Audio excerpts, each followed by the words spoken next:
Bonjour et bienvenue dans nos perspectives financières d'aujourd'hui. Rejoignez-nous aujourd'hui pour notre analyse du monde financier, des derniers événements, des dernières informations sur les marchés. Thomas va nous aider aujourd'hui depuis la salle des marchés.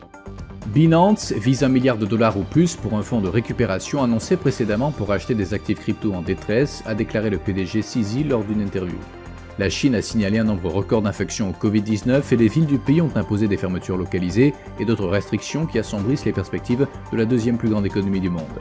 Catherine Mann, responsable politique de la Banque d'Angleterre, a déclaré qu'elle s'attendait à ce que l'inflation se situe dans la partie supérieure de la fourchette de prévision publiée par la Banque centrale au début du mois. Les actions Alibaba ont connu une légère hausse de 0,3% lors de la dernière session, l'indicateur RSI d'un signal baissier.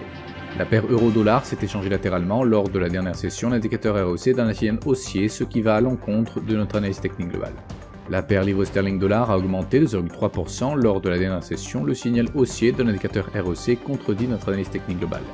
La paire dollar australien, dollar américain a connu une légère hausse de 0,2% lors de la dernière session, l'indicateur ROC donne un signal baissier, ce qui correspond à notre analyse technique globale. L'enquête GfK sur la confiance des consommateurs en Allemagne sera publiée à 7h GMT, le PIB de l'Allemagne à 7h GMT, la confiance des consommateurs en France à 7h45 GMT.